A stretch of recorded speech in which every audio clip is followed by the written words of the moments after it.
right, Alex, good to hang out today. We just had some amazing Texas barbecue. I'm from Indiana and I love barbecue, but whenever I come to Dallas, I love to try different places. We've had a couple really good barbecue spots. Today we tried 190, which is off of 75, I think. You know the area a little bit more than I do. Yeah, so first time trying it actually, but definitely recommend hole in the wall, but delicious. If you're into barbecue, I would also recommend Terry Black's, Pecan Lodge, quite a few good areas in this area. I think the photo that I took of you and I at Terry Black's went viral on LinkedIn. It had like 5,000 views and everybody kind of commenting and wanting to visit there, especially their own barbecue places. But I'm famous now. You are famous, and you've been famous for a long time. And I'm glad you're here today. So kind of the purpose of us just hanging out today, really, I've been in this space for over 20 years. You've been in this space for your entire career. Like, I would just love to kind of share with the audience just a little bit of your story, what took you through the talent acquisition journey, and kind of give us kind of a high level of some of the amazing companies you worked at Workday, at Airbnb, at Gong, all these different amazing places. You've seen a lot, and you've seen a lot of cool trends, and it's kind of brought you to where you are now as a business owner and mogul here in the Dallas area. But would love for you to just help the listeners walk along your path with you and kind of hear your story. Yeah, so, well, the way I fell into talent acquisition, I'll kind of start there. I fell into it. I didn't know that's what I was going to do when I went to college as a typical business major. So that means don't know what I want to do with my life. It was the height of the recession when I graduated, so I just took any job I can get, which was an HR manager role. So that got into the HR recruiting space. And who was that with? And that was actually with a department store called Kohl's. Not the most impressive on my resume. We used to build recruiting strategy for JCPenney. So hey, retail's got a lot of places that you can learn a lot in retail, and those folks are trying to adapt to the modern culture. So it teaches you the work ethic. It teaches you, the hard work ethic that you get from the retail environment, dealing with all the stuff that happens. Actually prepares me for the next piece. But I actually got I would say my career into talent acquisition actually started when I got a contract position. It was a 3-month-long contract at a company that's now Tesla, was SolarCity at the time. It got acquired by Tesla down the line. Elon Musk was the chairman of the company when I joined. So it was a college buddy of mine. He referred me in for a contract role, and I wanted to get out of doing retail. So I took the job as a recruiting coordinator. I was an awful coordinator. That makes sense, knowing you as an executive leader. And I will say for the audience some color. Although you've moved to Dallas the last few years, you grew up in California. You were one of the fastest, most dangerous tiny running backs in the state of California. But you lived in the Bay Area, so it makes sense. You came out of college. You had these Bay Area companies, which you're going to say a lot of names today that have become household names. But you got to come in kind of an early time period and really kind of learn and grow with them at a really pivotal time in our space. So sorry for the interruption there, but also I was an English major and graduated a similar situation, so totally get it. Totally get it as well. Totally understand. But I was a coordinator for maybe all of a month before my boss said, well, she was going to convert me, which was really welcome news at the time. Yeah. But then she said, you're not going to be a coordinator. You're going to be something else. I'm going to name you a recruiting sourcer. Then eventually you're going to become a recruiting analyst, which kind of, I was probably like one of the first people with the title recruiting analyst in Silicon Valley, because this was like circa 2010. Well, that was a new time for that. That was time for that. It was before the data analyst craze hit everywhere else. So it was exciting. It was a lot of analytical spreadsheet work. But also I got to do my first ever systems implementation at Tesla. And again, they ran lean, so I was a one-man implementation team for what should have been a 4-person job. Okay. Again, the grit helped. The long hours I could put in because I was single helped. The kids all helped. So these are all factors. I did that for about 2 years. We went public, and then I actually left for a tiny little startup called Google. That's right. I forgot your tiny startup days at Google. So that was one time where I was actually a recruiter. I was a contract recruiter for 6 months at Google. Okay. Well, before you went to Google with the implementation, how long did that take the company? Do you remember you were down 3 resources, have it fall on your shoulders, but how long did that rollout of the applicant tracking system take for your company? I would say end to end, somewhere between 6 to 8 months. Doing it by myself, nights and weekends included. So it could have gone faster had I had more people. Sure. But I would say 6 to 8 months from the moment we started procurement until it was live. Yeah. And that's incredible thing you're paying on it. Was that a multi-year contract, I imagine? Yep. And so a multi-year contract, when a large portion of the first year is just getting things set up just for it to run. Yeah. And so that's a common thing that we see a lot in the applicant tracking system world. But it's one of the things we'll talk about later is at Cnect, how we love that you can be set up so quickly, where it's night and day compared to what people are used to of like, hey, this thing that I really want, we purchased it, we spent all of this money, but then we have to wait a really long time before it's stood up and running and then fixed and everything ready to go as well too. Yeah, it's definitely true. It's with the launch of these systems, and I've done 3 or 4 in my life at this point now. Yeah. there's multiple components, but one is obviously just the setup and configuration piece, and I think that's Cnect can make a real difference there in how simple it is. The other one, and this one may or may not be within our bounds of control, which is how much data you have to migrate over. So actually, in the case of Tesla/SolarCity, there wasn't any data because our previous applicant tracking system was Outlook. Yeah. It was via email. So there wasn't even a data component to migrate over, and it still took that long. Sure.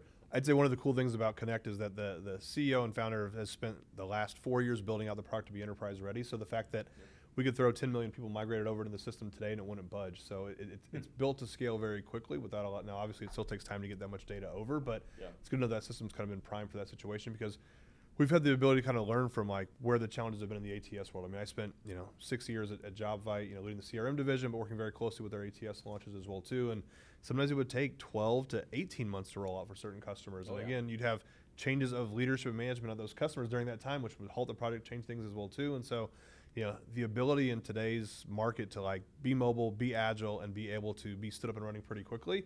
I mean, it's really, speed is the currency everybody's trying to fight to get to right now. So yeah, absolutely. I couldn't agree more. So I was back to the little company in Google, the small startup, went to a little startup, the garage somewhere. But honestly, like at that time, it was a thing where I just wanted it on my resume more than I wanted it to necessarily work there. Also, I wanted to get fat, so I gained my Google 15, worked for 6 months. That's Google. We had that at Salesforce as well. The Salesforce 15 was also, Salesforce 15, the Google 15. I managed to turn it into Google 20, so I out-achieved my original. Well, you always been an overachiever, so it's good. Yeah, so I was actually, that was the first and only time I was ever a actual recruiter. So I was a frontline recruiter. I had my recs. Do you remember how many recs you were carrying? I was carrying 11, 12 recs at a time. Yeah, fair which enough. for Google, that's a fair load because Google's time to hire is like 100 plus days. Right. The hiring process is different, to say the least. And I found out at that time at Google that recruiting, doing the actual work of recruiting, that was not what I wanted to do. So I actually pivoted at that point, and I just wanted to get out of doing recruiting. And as my contract was coming to an end, I actually went to a company called ServiceNow, and that was an HRIS compensation analyst. Yeah. And this was sort of the path where I deviated from the recruiting space for about 2 years, doing HRIS compensation with ServiceNow, followed by a small company. This was an actual small company called Silver Spring Networks, 500 people. Before Workday actually came knocking on my LinkedIn door. Nice. And they told me there was a role supporting the recruiting and HR teams, being a business systems analyst within the team working on Workday. And Workday in 2014, 2015. Oh yeah. If you're challenged now, it's that definitely was the rocket ship at the time in the HR HCM space. Everyone kind of wanted to get into Workday. And again, so I thought, hey, I'm still young. I gotta do this. So jumped over there. Worked for almost 3 years at Workday, supporting the talent acquisition team. Really grew up there, I'll say that's the last time I was also a individual contributor. After that, I pivoted to Netflix, where I went from a 10-minute commute one way to a 2.5-hour commute one way. That was a big part of this, but I wanted to try it. And then, of course, lo and behold, 3 months into my tenure at Netflix, where I was talent acquisition technology manager, my wife told me that we were expecting our first child. Yeah. So I thought, great, 2.5-hour commute, this is going to work wonderfully. Yeah. So I was at Netflix through the birth of my first child. After paternity leave, didn't end up going back because I just thought that I cannot make that commute work. So I was back for a couple months, and then I went to this time an actual startup again, but a well-known one called Airbnb, where I was originally hired just to manage the recruiting analytics team that was being built out. There were 4,800 person company without a recruiting analytics team at all. Yeah. In fact, without any recruiting analytics period. At the time I joined, so I was brought in to kind of build that piece out. Did that, and my boss asked me 3 months in to also take on the systems team based on the experience I've had. So I took on recruiting systems analytics for probably the next year and a half, and then COVID hit, and the world got turned upside down the head, and Airbnb laid off 80% of recruiting. Well, that's when I met you. I think that's also when we met. Yeah, we were your customers. That's right. You were. I won't say what you were spending, but it was a healthy amount, and we were. But no, I think when I first came in as a new executive at Intello, it was summer of 2020. It was everything was, the world was on fire. You had the pandemic. You had social injustices. My entire team told me they were marching every day, and I was fully supported that to get to know them. But it was a really tough time, and I think you did a really good job of like being a leader in crisis. I remember my main goal. I had a goal the first 90 days to talk to our top 100 customers, and Airbnb was obviously one of our top 10 customers. And I really remember how calm you were, and from like meeting with you, like you had a good handle on, hey, the world's going to keep spinning. Like, let's address what we can address, and let's work and partner with it. And I think, we start out as, customer vendor relationship, and then, customer partner, and then we become good friends since that. But I think, if you're thinking about lessons, we don't know if someone who's listening to this podcast is going to be a CEO or an aspiring recruiter or an aspiring business owner, but I think you do a really good job of leading by example, of staying calm in times of crisis, and always having a plan to work through it, because there's going to be ebbs and flows in whatever business that you're in.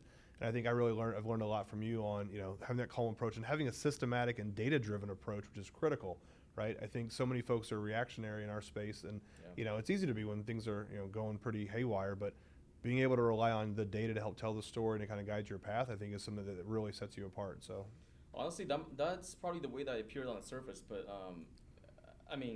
inside it was just kind of like, I have to just do my job day in and day out. I could be part of the layoffs. I could not be. I ended up obviously not being part of the layoffs, but we were planning for a reduction of 70-80% of the recruiting team. It was after going like this, after going like a rocket ship. You rocket shipped up, because I remember net new ads per year for a 4,000 person company. That was what I walked into, and then COVID hit, and we were a global travel company in the middle of a global travel shutdown. Yeah, our revenues plummeted, and so there was at one point a discussion, I believe, that happened at the executive levels where it was 100% of recruiting that was going to get cut. That was actually on the table. That got scaled back, thankfully. But I didn't know whether I was going to be on it or not. And I figured the way I approached it, mindset-wise, was, well, the world's already kind of in fire already. I should just do my job, and if it happens, it happens. If it doesn't, it doesn't. But let's just keep chugging along and stay calm and move on. But even and I think that's great advice. And I remember even during that, you were a huge part of building out different software creations at Intello. One of the biggest things they had was the Talent Pool Insights, where you could do predictive analytics to see what someone's next role is, to get an idea for like what the segment is of the market. And you did such a good job building that within having Intel build that with your advisement, that it became like one of our biggest product lines. But it also was copied by our friends at LinkedIn. So it was it was very interesting. But again, that's another thing, where when things are not, when things change and you're all of a sudden you're lacking staff, you're lacking hiring, it's finding ways to be productive. I think people always ask me all the time about, hey, you were the rocket ship at Salesforce. I was at a company called Exact Target. We went from like 1,300 employees to like 3,500 in our division in 3 years. So we were just straight up in a really good way. Salesforce acquired us for like $2.5 billion. It was one of the biggest acquisitions of digital marketing SaaS for like 10 years until they got eclipsed.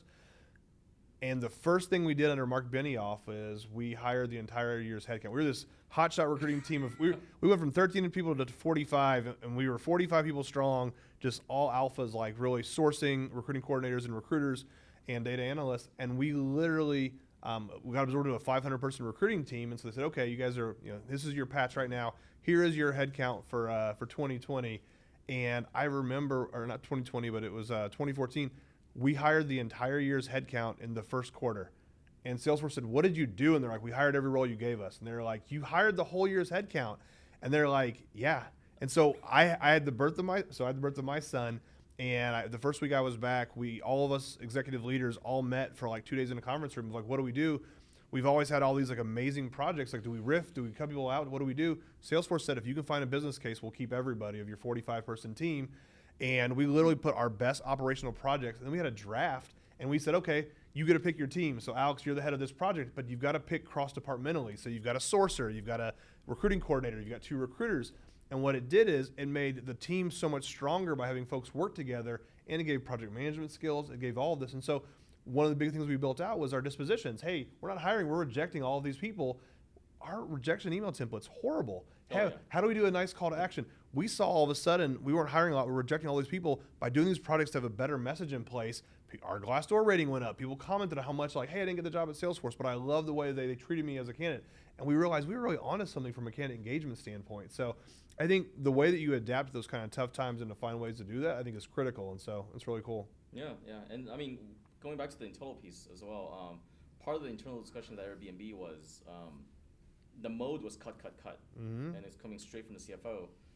And so when we were doing the evaluation of the tech stack, like, we couldn't really cut the ATS, even though we wanted to do an evaluation on it. We had just completed the evaluation. Thank goodness we decided not to move, because the implementation cost would have sunk us. But we were also looking at everything else, and basically the name of the game became efficiency cost savings, efficiency, cost savings. That's really the interchangeable words that happened in 2020, especially being where we were. And so we reached out to all the vendors, and the discussion either went, sorry, we're discontinuing, we're not going to be able to renew, we don't have the budget. Or it went, if you just added this and that, you become a more useful tool for where we want to get to versus where we're at. And so that's kind of how we, how that kind of transformed the discussion into what ended up being a very useful product launch for Untitled, apparently. It was, and again, I think it's listening too, right? I think my background's a little bit different. That I spent 10 years on your side of the house, like leading global TA teams, being a buyer, being in charge of all of our systems, and then the last 9 years as I've switched to be on the work tech side of it, just knowing how important it is to listen, right? Because so many tech companies will come in and they will speech and do their agenda to their partners or their vendors. They don't listen, right? They don't let their customers really they don't really take what they have and apply it back. And I think when you listen to your customer, when you align with their key goals, you really become more of a partner than a vendor. And I think that's critical. And I know that you had to reduce some of the spend with us, but the fact that we were able to keep you was critical. When I came in, I don't think I can say the number, but it was, and the entire space was on fire, and everybody was churning a lot of their work tech customers, and it's in some aspects that spilled over to like 2 years later, and so I think everybody in our space was afraid. The term like force majeure came out a lot. Every company had a force majeure for like an unforeseen incident. You could break your entire contract. People were trying to like use that legal language. And I think within 6 months, like the biggest thing that I wanted to do at Intello was I'm going to talk to our top 100 leaders. I'm going to have conversations, and we ended up retaining so many more customers than we anticipated that we were able to kind of punch our way out of like a really tough spiral when I got there. And you were a key part of that as well too. I mean, just having a partnership with somebody that knows the space, could innovate, help our product be better, but also was like, listen, I can't pay what I was paying in the height of our hiring, but we can still come down and still be a core customer and do this and that. And you found a way to make that happen. I think keeping that as a key logo was essential. And selfishly gave me more time with you to become friends, get to know you better as well. But I think so many folks now, because of the turnover in talent acquisition, a lot of times like the linchpin to hold everything over is the work tech company. So hey, if you've had an ATS for 8 years, and you know what, the team has been there for a long time, they know your process better than you do. So they're going to be there they know where all the bodies are buried. They know like what's going to optimize you. And I think really the technology vendors that go in as true partners and try and help you hit your bottom line. Like I asked you, hey, what's your secondary initiative? What do you have to do to be successful this year? And then everything we did from a software was to support you. It wasn't like, hey, look at this feature. It does nothing to do with your objective. It's like, Alex has to do this, then awesome. Our software does A, B, and C to support that. And I think that's a really key point to like really go in and drive success. Yeah, absolutely. I can agree more. And you were in the Bay Area then, and then I was in the Bay Area, and then so the strangest thing about the continuation of the story with Airbnb is we went through the worst downturn, obviously, and then the strangest thing happened mere months after that. After we laid off 80% of the recruiting team, is the entire world got kind of fed up with being locked inside their doors, and Airbnb got viewed as a safer way to travel than hotels. Because there's no lobbies, there's no elevators, there's no other humans residing. You control the environment. And COVID was still largely unknown. There was no vaccines. There was all this stuff that was going on, shelter in place. Well, it was what better place to shelter in place than a house that's 500 miles down the street, right? It's a great call. So the Airbnb business model actually proved to be pretty resilient on the medium term, but not in the short term. We just couldn't see it. No one saw it, including our CEO. It's hard to predict the future of the world's on fire. It really is. Like we thought everything was like Brian Chesky actually, I believe, at a town hall meeting said there's a chance we may not survive as a company. Right when COVID broke out.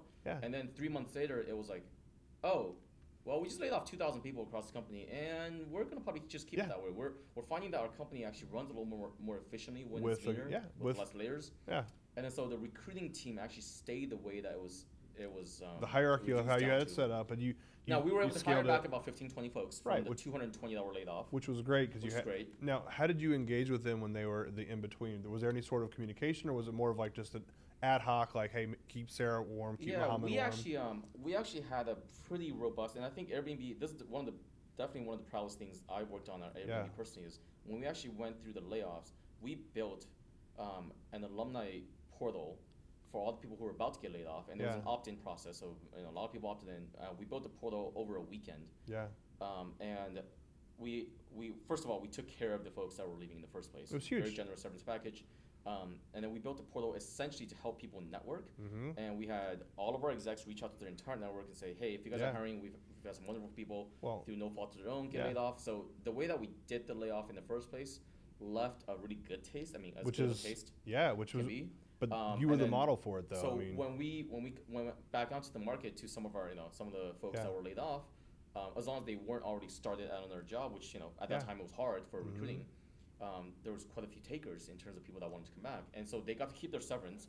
Essentially take a 3-month paid vacation and came back. So it actually worked out as a good deal for the people who got laid off. Well, I remember like Michael Delos Reyes, who's now here's our VP of customer success, but like we were sharing that on social, we were sharing with other customers. Like we were trying to make sure like, okay, this is important to Airbnb, then let's be champions of it as well too, because it was a model that everybody else, once they saw it, was like, why aren't we doing this? But it was one of those things that you had an idea, you executed on it, and then you were able to put yourself in a better place. And I think that's awesome to do that in that environment. I know I'll never forget my first board meeting when I said, hey, I apologize, it's my first global pandemic. We are all handling that for the first time and how we deal with that. And I think, putting simple solutions together that were able to put you in a better place that, I'm sure you hope the market would come back and, eventually, you didn't know probably 3 months, but you probably thought it was going to be 6, 9, or 12, but to be ready for when it was and to have like your hierarchy in place of like how you wanted to bring back and then scale that, I think is really critical. And the fact that you had folks ready to go and come back, because like you said, they literally essentially got a 3-month vacation and they were able to come back to work. And so I think everybody in our space would have loved to have any sort of downtime. There's not a lot of downtime in our space. Everybody kind of goes really hard as fast as they go. So yeah, absolutely. It ended up working out real well. And now, kind of fast forwarding to 2022, ended up leaving Airbnb and joining a startup because I thought that was going to be my kind of last IPO. Yeah. Well, you've got some huge logos on your your story. So I went to a smaller company called Gong, which does sales revenue intelligence platform. It's a SaaS company. That ended up not working out by January of 2023 as part of the whole global tech slowdown. And so that's when a big pivot happened. And at this point, I just said, I've been going hard for 20 years now in the recruiting tech space, and I've always wanted to be a small business owner, be the backbone of America, Yeah, sure. But I was like, how do I do that? Do I just go and start up a shop and start selling donuts? Like, what do I do? I did a lot of research, so I took 2 months off, spent a lot of time with kids, started researching how do I become a business owner. Well, it turns out you can buy businesses, which I, believe it or not, before that point, I actually didn't know that was a thing. So I started following some big influencers who actually are leaders in the space of buying businesses and operating them. I've been fortunate enough where I had passive investments in housing and whatnot that's worked out. So it gave me time to actually really sit down. I wasn't in an urgent mood to get back into a W-2 situation quite yet. So I did. I ended up buying multiple small businesses in the middle of 2023 and have been sort of operating. So my working week now is about 10 hours a week of actual work. And I've been kind of just doing that and really enjoying the fruits that come with that. But now as a small business owner, we manage about 40 people at one of my small businesses. The other one is pretty much hands off. It's 4 people. So 44 people between the 2 companies combined. But now I'm kind of getting to experience. Well, I've only worked at like the Netflixes, the Googles, the Airbnbs of the world. These big multi-billion-dollar companies. Now I'm working with a $2 million top line. I'm like, well, the challenges are completely different. It's a different world. In scale, in involvement. I don't have any of the resources that I'm used to having. I don't have LinkedIn Recruiter, which is just I didn't know how much I missed LinkedIn Recruiter because I've never not had it for 20 years. Hey, we'll keep that in. We'll keep the rare LinkedIn Recruiter. We'll keep the endorsement in for the. We'll keep the endorsement, yes. But I not having it, not having all the resources, and now it's like, well, I have to make every dollar stretch so much farther. Versus I could spend whatever I want off my budget. Well, we won't say what the budgets were you were managing, but they were astronomical. Many people would kill for the average enterprise talent acquisition tech budget. Those budgets are not even within dreams reach of where I am today as a small business owner. So now it's more about how do I get this $500 to stretch so it becomes $5,000 worth of value. Right? What lessons do you think that you've learned so far in your career that have been applied to what you're doing currently? Oh, goodness. A lot, I'm sure. I mean, you're still data-driven. You're still... Yeah, the data piece, I think having an understanding of finances really helps. Luckily, I was, even in my role as TA Ops, not only was I doing analytics, but my closest partner was probably FP&A. I did global headcount planning at Airbnb, so that kind of brought that element. So I learned how to read the balance sheet is the short gist of it. And believe it or not, learning how to read a cash flow statement and an income statement and balance sheet and actually knowing what that means. Super valid. In a business you're running yourself, very valuable. And I would say that's probably the most underrated skill if you're going to do things yourself is the vast majority of the businesses I looked into buying, the sellers produced P&L statements and income statements that were, let's just call them unkosher and yeah, that. Yeah, I think and I think a lot of people who work and operate in that small business space doesn't have that skill set because they've never been in it. And I would say that's been the most invaluable in terms of hard skill set. The HR experience piece, that's been useful in how to manage and fire employees because these are high turnover businesses where people come and they leave 3 weeks later, and you figure out stuff. You get death situations, you get complaint situations, you get whatever comes back. Sure.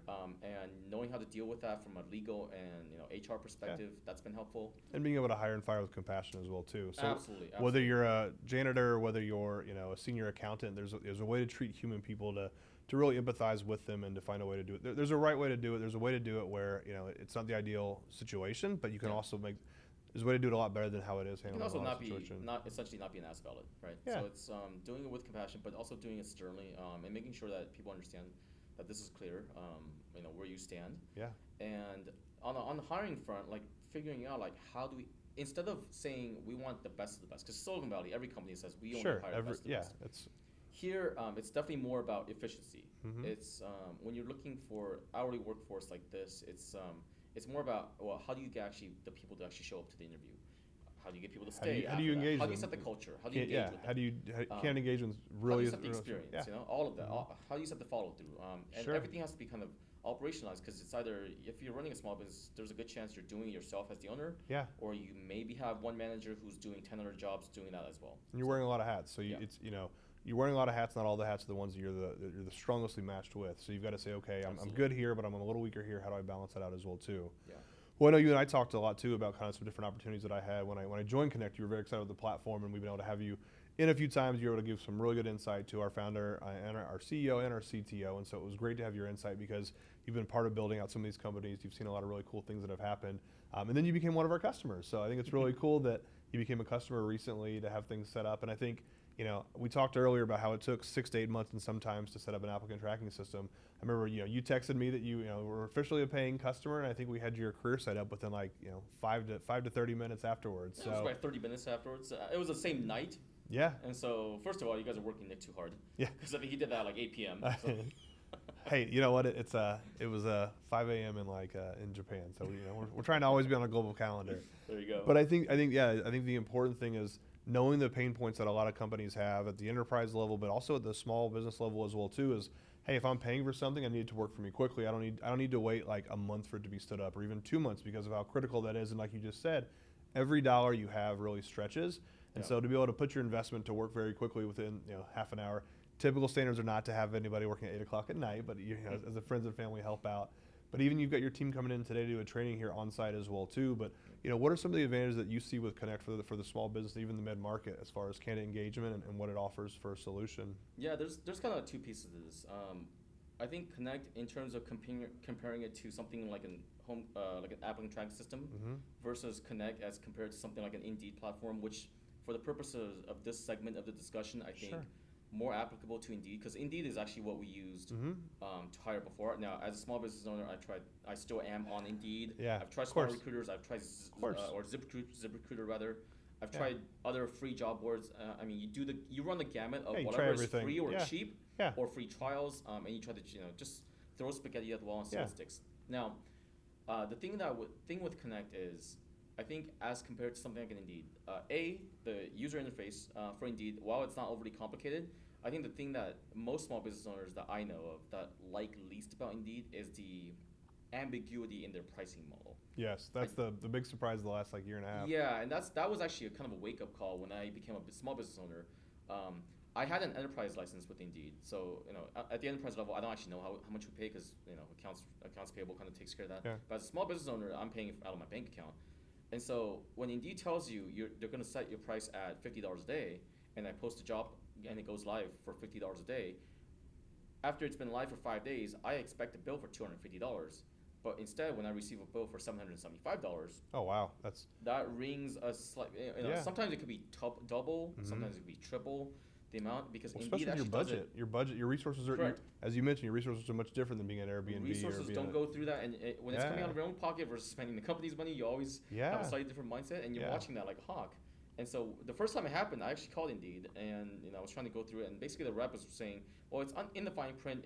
We charge you essentially per applicant. Oh wow. And the $30 or the $50 you said is we try to get you to a maximum of this many applicants, but if the interest level exceeds that, then you just pay per. And I was like, well, that makes no sense. Yeah. I have a budget to follow. I set my budget at $50. You just literally cap the thing so that it stops handing in applicants instead of charging me 3 times what you said you were going to charge me. Exactly. Yeah. So that part didn't work that well. In terms of the overall user interface, it's simple. It's not the greatest platform in the world, but I'd say it's bare bones in terms of what you get. It's just that Indeed has the reach. That's the only thing they have is the reach. Everyone who looks for a job goes to Indeed. Sure. But in terms of usability, I wouldn't call it anything special. With, I think, a comparison to what Cnect is trying to do is it's really actually trying to bring in the user experience from both the candidate as well as the hiring side into one platform. And we just started using it, so I'm gonna speak to the viability of the actual candidate flow down the line. Yeah. But I think just from what I've seen so far is the experience on the candidate side is light years ahead of where we get from Indeed. Yeah. And the experience actually from the hiring side might actually be even better because now we get what I would say the stickiness of the candidates that actually go through the time. The quality of the candidates, the engagement level of the candidates, it's going to be a lot higher. Without having even started using the platform yet, I can just say like people who actually took time to record a 5-minute long video, they're going to be significantly more engaged than the Indeed. My Indeed applicant conversion ratio is like 8%. As in like, out of 100 applicants, if we reached out to all 100, 8 will respond to us. That's incredible. That's that low. Yeah, that you're literally paying to get it out in front of a bunch of people to say that you're hiring. So it's just people really just like spamming applications. They're probably just applying mass applying to every job. If there's a select all button as a candidate on Indeed, that's what they're doing, right? Yeah. So they don't really care what they're getting back. Versus like if you're actually spending 5 to 10 minutes and you're recording yourself and doing a video and actually submitting that as part of your resume submission, that's gonna be a much stickier candidate. I'm gonna bet that if we respond to that person. If I were to guess, I'm gonna guess at a 50% plus conversion ratio. Not 100%, obviously. Some people find jobs. Compared to 8%, you do the math really quickly. That's that's a huge like a increase. 6-time increase. Yeah, 600% increase, right? Yeah, and that saves my managers. Like I don't mind if we go from 100 applicants down to 10 applicants. If we have an 8% sticky rate at 100, that means we get 8. Yeah. But if we have 10 and we have 50%, we have 5. It's huge. But my manager just looked at 90 less resumes and she was doing some other stuff. So you cut time out of your manager's job to make sure that she can be more focused on things that she does well at as well too. That's exactly it. I think that's really telling. I think what really attracted me to Cnect was that the customers were 100% referenceable, right? Nobody's used this to become a little bit better. Everybody's gone leaps and bounds, and I think on average we see people that are hiring 50% faster, but it's also helping, whether it's a small business owner or a mid-market, if it's 10 employees, 25 or 1,000, they're able to like focus on what they want to do versus having to go through applicants that aren't really a good match anyways, right? They're able to focus on those folks that are engaged, that are qualified. And I'll tell you, we definitely, we drink our own champagne here. So I have my first role open right now for an account executive role. And I had a candidate that probably wasn't, 100% matched from a background standpoint that I might have traditionally passed on for just the resume. Right. But his first engagement video, his first impression video was one of the best videos that I've ever seen. It talked about his story, he put family first. It really shared like who he was as a person and why he worked so hard at what he did. Yeah. I'm going to interview him. I'm going to have a conversation with him. He did everything that we asked him to do. He showed engagement. Like this is somebody that I will talk to, and we'll see what happens from it. But that's where I think being able to see how much he committed from an engagement standpoint and to hear his story. Because the reality is, as we go into kind of like the modern world of hiring, like nobody wants to be considered just a resume anymore. I think everyone is sick of being treated like a number, and I'm sure you know a lot of friends like I do that are frustrated that have been out of work for a while, especially in talent acquisition, where it's a very impersonal process. You spend 45 minutes to apply for a job, and then you're stuck where you don't hear anything for 3 to 4 weeks, where it might just be a ding letter saying that you've been rejected. But companies ask you to do so much to come into their applicant tracking system, and the experience is so poor. Like, where else would you go into like a restaurant and have your family do a 45-minute application to eat there, and then sit in the lobby for hours until they maybe decided to reach out to you? Like, you would never treat anybody the way that you do that. And I think what I like about Cnect as well is that there's constant candidate engagement. So at every stage in the process, we're going to engage with you. Hey, if you apply and don't do your first impression video, we're going to reach out to you within 24 hours. Hey, if we don't hear from you after 24 hours, we're going to give you a little bit more of a buffer. We're going to reach out. And then at some point, if we haven't heard from you after a few reach outs, we're going to acknowledge that. Hey, Alex, you know what? Life's busy for everybody. It might not be the right time right now. We still want to consider you. If we hear back from you in this time frame, we will then move you forward to the next step in the process. If we don't hear from you, that's okay. if you are interested in the future, here are 3 things that you can do. We give calls to action. So even when you're rejecting somebody, you're giving a call to action, you're giving a path for them to come be part of your company in the future. And I think those little things are sorely missed in our space right now. And so I'm really excited to have you on board as a customer and a friend. So no, thanks for the time today. If you could give one piece of advice, we have a lot of folks that listen that are in talent acquisition that might be in between their dream job right now. A lot of folks have been impacted by layoffs. Any advice from a professional development standpoint to like the day-to-day recruiter, senior recruiter that's trying to find an opportunity somewhere? What are ways they could do to take advantage of improving their skill sets as they head into their next position? Yeah, that's a good question. Having been faced in that same position in 2023, I can definitely feel for everyone who's in that space right now. Yeah. I know it's a tough time in talent acquisition. I see it. I still see my LinkedIn posts. I would say, just kind of what I was telling myself when this happened, you got to persevere. You got to figure something out. Yeah. I think things will work out for most in the long run. It worked out for me because I decided to pivot my path because I just wasn't seeing the roles happen. Yeah. You made your path. I mean, you've literally made your path. If it feels like a recruiter role is not something that's going to happen, I would actually encourage a lot of people to kind of see if they can do their own thing. Get into consulting. Believe it or not, it's easier than you think to set that up. That's what I was doing part-time for a little bit before I got going. Yeah. Look into small businesses. And there's not an advertisement for this at all, but Biz by Sell, you can always kind of start exploring if there's areas of interest that's local to you. Yeah. You can always buy up businesses. Again, I didn't know this till 2023 that you can buy these things. Yeah.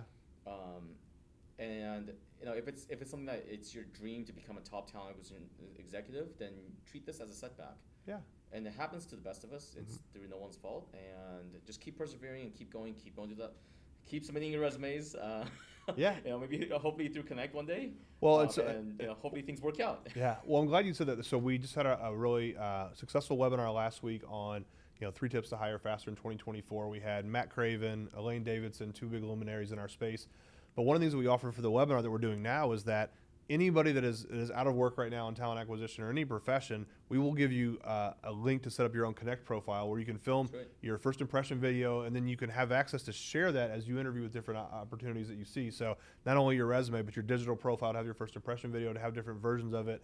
So that's one thing we're offering to everybody right now. So we'll make sure we get the link out with this podcast. But yeah, I think it's great advice to have. And I think looking at what you want to do, I mean, I'm someone that never thought I was going to be an English major in college that came out right after 9/11 happened. So I mean, we're talking about the world being the .com bust happened, and 9/11 as I graduated as a 21-year-old, a year early as a 21-year-old English major. But again, being an executive, I've had to do kind of a similar path where I started out in leadership roles in talent acquisition, decided to make the pivot into the recruiting tech space, and then to kind of climb that and get into a really good place. So I think the biggest thing, I think what you said is, think of it as a setback. I loved hearing that, right? I mean, we're all going to go through tough times. We're going to be lifted up by the community around us, but know that it's not going to be a forever thing. It's just going to be a minor setback. And I've talked to a lot of really good folks that have been impacted by layoffs. I was at the TalentNet conference in Dallas. We talked to you when we had barbecue at Terry Black's the next day. Yep. But I talked to a lot of folks there that have been laid off, and so many had started their own consulting companies and found out, wow, I'm actually doing better than I was in my W-2 position by having key consulting, and I'm so much happier because I control my schedule and do what I can as well too. So I do think there's a lot of good that will come out of the last couple of years for these layoffs, where you'll see a lot of like high level consulting, and hopefully we'll hire a lot of those good folks to join our team as we have the rocket ship going. That's Cnect. Entrepreneurial spirit, you can do their own thing, and there's stuff out there. There's things out there for people to do. Persevere. Don't ever get down in the dumps. It's a setback. It's a temporary setback in your long career, and it's gonna work out for everyone. Okay. Yeah. No, I appreciate it. So if anybody in the Dallas area needs their home clean, where the residential or professional, where should we recommend to send them? Yes, the Cleaning Authority, Plano, Frisco, please. All right. Alex, it's been a pleasure. I appreciate you. Thanks, brother. Thank you. Awesome.